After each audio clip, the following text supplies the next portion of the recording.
Hello there, and as usual, I'm Aaron from Let's Dance Gamers, and welcome back to a little bit more Planet Nomads. Now, you guys wanted me to keep you up to date with this game as it develops, and that's exactly what I'm here to do. So I built myself a little bit of a station and another rover once again, just to see how it's come along in development. And on top of that, they've also introduced survival mode, so we'll give that a quick go and I'll explain exactly how it feels. Now, the first thing I want to say as we start entering this little base is that the things with games in this genre is they do one or two things. They have all the same gameplay mechanics and very similar sort of graphic style, or they offer a little bit of a different graphic style with the core mechanics remaining the same. And you're probably wondering, what does Planet Nomads really offer over them? God, it's a bit bright in here, isn't it? We'll have to turn off a few of these lights, so let's turn that one off and that one off. And I think now it's gone a little bit darker in here. Now, what Planet Nomads offers is it just simplifies a lot of features that other games overcomplicate in this genre. So, say for instance, I come over here, I can open this very simply with C and select what I want to do. If I want to connect a power node up, you've seen all this before. It's a very simple sort of system where you grab what you want, you drag it to where you need it, and it just works. So let's actually have a look at some of the new blocks they've actually added in. So you can see we've got the emergency 3D printer that comes in with survival. A lot of these blocks have been added, I think, to aid with the survival sort of building process as well. Some of the blocks have been removed that I'm not too happy about. There were some blocks that I quite liked, or the way that they were actually modeled I quite liked as well. But you can see we've got ourselves compact fad machine, food and drinks machine, basically processing raw food, more stuff for survival. You've got the medium greenhouse that I've actually got displayed there on the left if I turn off my sort of power connection nodes.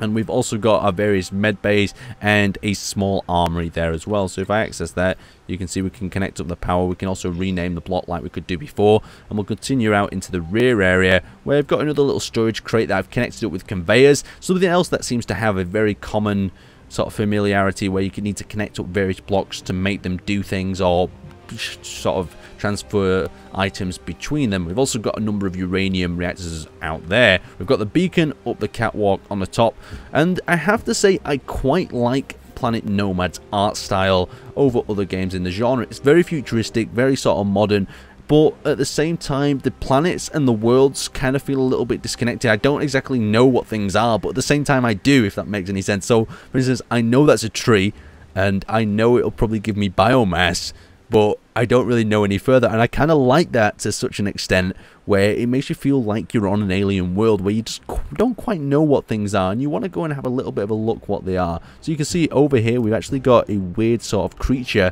and these are newly sort of introduced here. So we'll actually equip ourselves a weapon if we can. There we go, we've brought ourselves a weapon out. We're going to first person, and you can see this animal probably will attack us in survival mode, but since I am not in survival mode, oh, there we go, you can see it's hammering its chest, and it's not actually coming towards us. Oh god, it's throwing a rock at us, and now it's attacking us. So we'll try to destroy this thing. It can't actually do any damage since we're in survival mode, so there's not too much of a worry. But oh god, so we've got to dodge these sort of rocks. Quite an interesting sort of mechanic, as you can see, and we can try to kill this thing that our laser's doing nothing to, so maybe an upgraded laser or something is probably far superior against doing damage. So there we go, we managed to kill it, and it's turned into a nice ragdoll. And we can also remember with these blocks also affect the voxels in the terrain. I think the voxels now deform, or feel like they deform a lot better than they did before. So you can see how it just cuts away in the ground. We've also got water at this lower area. That's quite cool in its own sort of right as well. So it means you can't just dig these massive tunnels because you're going to hit some sort of water board or water level.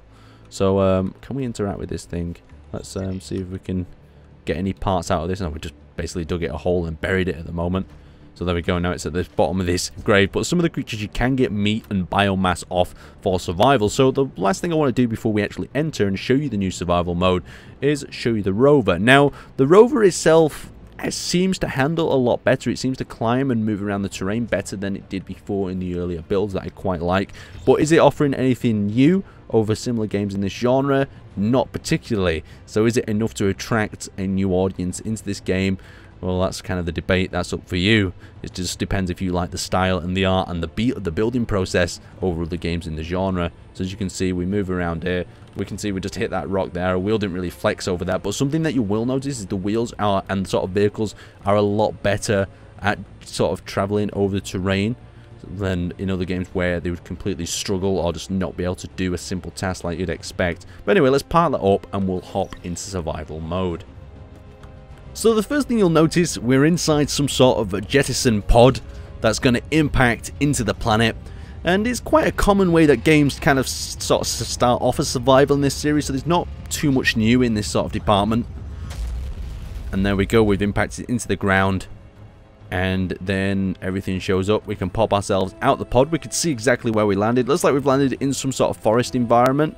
We've got some sort of weird shrubs nearby, and it gives you kind of a little bit of a basic tutorial when you land. Do bear in mind that this is very early access, so things are very likely to change. There might be more ways of actually starting survival. So now we've started here, we can actually activate our menus. You can see what's in our inventory. So we've got some basic survival things, nutrition capsules and water. So you can see we've actually got 3 little bars here that we're going to need to maintain to keep our character alive. Currently our stamina is not too bad at all, but our food and water could be fixed. So let's activate them with a right mouse click and fill up our water and food. And we can also give ourselves some bandages since we got a little bit more injured in that crash. So once we've done that, now it's kind of down to gathering resources. So if we go to the build menu here, we have an emergency 3D printer that we just have enough supplies to build. Now, the thing with this survival that I quite like, but at the same time some of you might not, we can basically, in simple, use this tool to weld, attack, mine. There, I do like the idea of multiple tools, maybe with specialized sort of characteristics, but still earlier stages. And we can open that up and we can start building. Now, the thing I like about the building in this is it's very simple. You can work out what you need. So, say for instance, we go back to our build menu. Our basic foundation requires 1 of them and 3 of them. So we just look at the image. So it's 1 of them clearly and 3 of them. So we just have a look at what materials we need. And we need iron and we need carbon. So a player that's very new to this genre could get their eyes around it very fast. And since that looks like some sort of rock, looks like we need to start mining at a point of a rock. So we've got like a little bit of a rock on the ground here. Maybe we could even mine this. I doubt it'll really contain anything. We'll go out of build mode. And it looks like it's actually a log, so we're not going to get anything, but we've got 8 biomass that'll help us with building in the future. Looks like we've also got a weird little creature here. Let's have a look what this is. Oh no, it's not even a creature, it's a little log. I thought it was some sort of tail, some sort of animal. So as we come a little bit further over there, we've also got the jetpack that we can use that's going to be rechargeable. This looks like it's got to contain some sort of mineral. Yes, we've got iron, carbon, silicone. So let's have a look what we've got here, see if we can get any more materials out of that. So now we've got the iron, carbon and silicone. We can actually go back to our 3D printer and build, but let's just get the rest of this rock back up. So there you go. You get the basic idea of how to build. So we need to find our way back. The important thing they said is try to make sure you remember where that is. It is marked at the current moment of time. So we go back to our little 3D printer and it says we've got enough material, so we can now build 1 of them. So let's craft 1 of them, please. Okay. Oh god, it's crafted 7 of them. We don't need 7. We don't need 7. We're wasting the resources. Okay, and we need 3 of them. So 1, 2, 3 maybe. Maybe it's a little bit delayed. Or do we select? There we go. Okay, we select. Right, Aaron had a little bit of a worry there. And then once we've crafted it, it adds it to the inventory of the machine, I'm guessing. Let's have a quick look. Resources, equipment, supplies, usable, all. Okay, so now that we've actually built that, we should be able to build ourselves a little panel. So let's just place that as a number 2. So there you go. The frame and the foundation require more components at the moment. So we've got 45 out of, let's have a quick look. Go back to B. Go back to our container. Place that into our inventory. And once we've done that, we can press 2. So we've got 1 frame and we need 450 foundation components. So it's going to take quite a while to actually get that component, but you can see how survival will be quite a challenge, and more importantly, it depends exactly what area you're in. If you're surrounded by a load of them rocky sort of attack creatures at the start, you might, what the hell's that? Is that a rock or is that some sort of creature? I think it's just a rock, thank god. But you can see how the environments are quite diverse, and I quite like the idea behind this game, even though it does share a lot of the similar merits to other games in the survival genre. Anyway, I'll keep you posted how this game develops, and if it turns into something very exciting, I will let you know. Anyway, hit that like button, and I'll see you next time.